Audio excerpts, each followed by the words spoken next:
A troubled beginning, Hitler's formative years. Adolf Hitler was born in Austria in 1889. His childhood was marked by poverty and a strict father. He struggled in school and dropped out at a young age. Hitler harbored dreams of becoming an artist, but was rejected by the Vienna Academy of Fine Arts. This rejection fueled resentment and frustration in him. During his time in Vienna, Hitler developed a deep-seated hatred for Jews. He blamed them for Germany's economic woes and social ills. His anti-Semitism would become a cornerstone of his ideology. Hitler was also drawn to extreme nationalist and racist ideas circulating in Europe. After drifting and working odd jobs, Hitler moved to Germany in 1913. He found a sense of belonging he had lacked in his youth. When World War I broke out in 1914, Hitler volunteered for the German army. He saw combat on the Western Front and was awarded the Iron Cross for bravery. Hitler's wartime experiences had a profound impact on him. He was devastated by Germany's defeat and believed the country had been betrayed by its leaders. The humiliating terms of the Treaty of Versailles fueled his anger and desire for revenge. This resentment would later be channeled into his political ambitions. A rise of the Nazi Party, from beer halls to power. Following the war, Hitler returned to Munich, a city in turmoil. Germany was in political and economic chaos. The Weimar Republic was weak and unstable. This created fertile ground for extremist movements like the Nazis. In 1919, Hitler joined the German Workers' Party. He quickly became its leader in 1921. He renamed it the Nazi Party. The Nazi Party espoused nationalism, anti-Semitism, and anti-communism. Hitler was a charismatic orator. The Nazis promised to restore Germany's glory. In 1923, Hitler attempted to seize power in Munich. The Führer's grip consolidating control over Germany. While in prison, Hitler wrote Mein Kampf, or My Struggle. This book outlined his political ideology and plans for Germany. It became the blueprint for Nazi Germany. Hitler's time in prison, though short, only served to radicalize him further. After his release, Hitler realized that he needed to seize power legally through elections. Throughout the late 1920s and early 1930s, the Nazi Party steadily gained seats in the German parliament, the Reichstag. The Great Depression played a significant role in their rise, as millions of Germans turned to the Nazis in desperation. In 1933, with Germany on the brink of collapse, Hitler was appointed Chancellor by President Paul von Hindenburg. Within months, he had effectively dismantled the Weimar Republic and established a totalitarian dictatorship. He outlawed all other political parties, crushed dissent, and took complete control of the media. Hitler used his power to transform Germany into a police state. The Gestapo, the Nazi secret police, terrorized the population. Concentration camps were established to imprison political opponents, Jews, and other undesirables. Freedom of speech and the press were abolished. Hitler's regime systematically stripped away the rights and freedoms of the German people. The road to war, Hitler's expansionist ambitions. From the outset, Hitler's foreign policy was driven by aggression and a desire to expand German territory.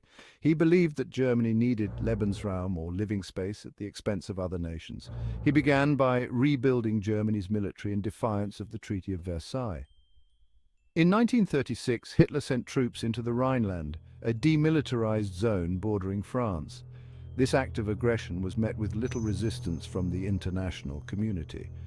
Emboldened, Hitler annexed Austria in 1938 in what became known as the Anschluss. He then set his sights on Czechoslovakia, demanding the Sudetenland region, which had a large German population. The Munich Agreement, signed by Germany, Britain, France, and Italy, attempted to appease Hitler by ceding the Sudetenland to Germany. British Prime Minister Neville Chamberlain famously declared that the agreement had secured peace for our time. However, Hitler's appetite for conquest was far from satisfied. Section 5. World War II ignites, the shadow of tyranny falls.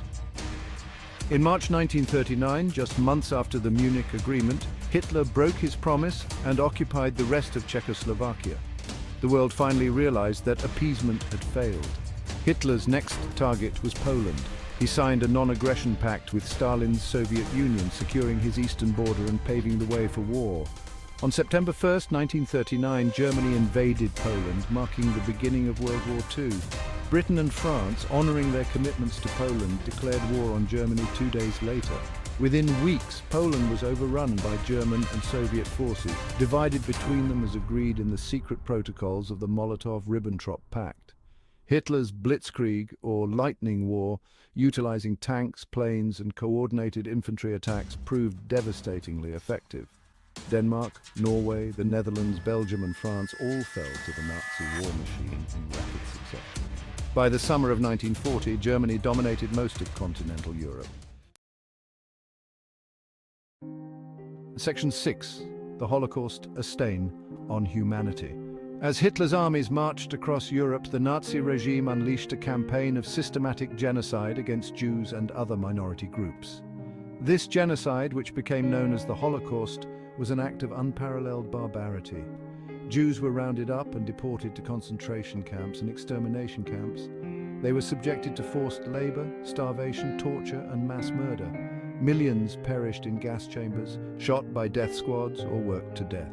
The Holocaust was a meticulously planned and executed genocide. It was a product of Hitler's twisted ideology and the complicity of many who carried out his orders. The Nazis also targeted Roma, LGBTQ+ individuals, people with disabilities, and political opponents. To Section 7, turning the tide, Allied resistance and setbacks. Despite early Axis victories, hope remained. Britain, led by the defiant Winston Churchill, refused to surrender. The Battle of Britain, a months-long air campaign, showcased the courage of the Royal Air Force and denied Hitler the quick victory he craved. In June 1941, Hitler broke his pact with Stalin and launched a massive invasion of the Soviet Union. Operation Barbarossa, as it was known, was a critical miscalculation. The vastness of the Soviet Union, the fierce resistance of the Red Army, and the brutal Russian winter all took a heavy toll on the German invaders. The United States, attacked by Japan at Pearl Harbor in December 1941, entered the war on the side of the Allies.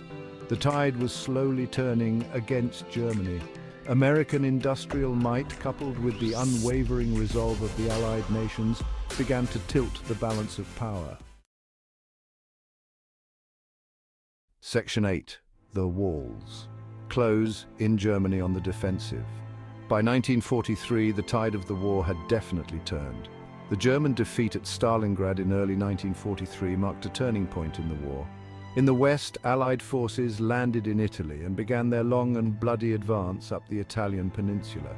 On June 6, 1944, D-Day, Allied forces landed in Normandy, France, opening up a second front in Western Europe. The liberation of France was swift and decisive. As Allied forces closed in on Germany from both east and west, the Nazi regime began to crumble. Despite the increasingly desperate situation, Hitler refused to surrender. He continued to pour resources into the war effort, demanding the German people fight to the bitter end. The final months of the war saw some of the fiercest fighting. Section 9. Downfall and Death. The end of Hitler's reign. By April 1945, Soviet forces had surrounded Berlin. Hitler, holed up in his underground bunker, refused to flee the city. As the Red Army closed in, he married his mistress, Eva Braun, and penned his last will and testament. On April 30th, 1945, with Soviet troops just blocks away, Hitler committed suicide. He was 56 years old. Germany surrendered unconditionally on May 7, 1945, marking the end of World War II in Europe. The war had cost the lives of an estimated 40 to 85 million people, making it the deadliest conflict in human history. Europe lay in ruins, its cities ravaged, its economies shattered. Hitler's death brought an end to his reign of terror, but left a legacy of unimaginable suffering and destruction in its wake. The world was left to grapple with the horrors of the Holocaust and the devastation wrought by the war. The Nuremberg trials held after the war brought Nazi leaders to justice for their crimes against humanity. Section 10. A legacy of evil, remembering the lessons of the past. Adolf Hitler's legacy is one of unparalleled evil. He remains one of the most reviled figures in human history. The Holocaust, a horrific testament to the dangers of unchecked hatred and intolerance, stands as a stark reminder of the fragility of human civilization. The world learned a bitter lesson about the costs of appeasement and the importance of confronting tyranny. The war also led to the formation of the United Nations, an international organization dedicated to preventing future conflicts and promoting peace. The lessons of World War II continue to resonate today. We must remain vigilant against all forms of hatred, intolerance, and discrimination. We must defend democracy and human rights wherever they are threatened. And we must never forget the victims of Hitler's reign of terror. Their memory serves as a warning and a call to action for all of humanity.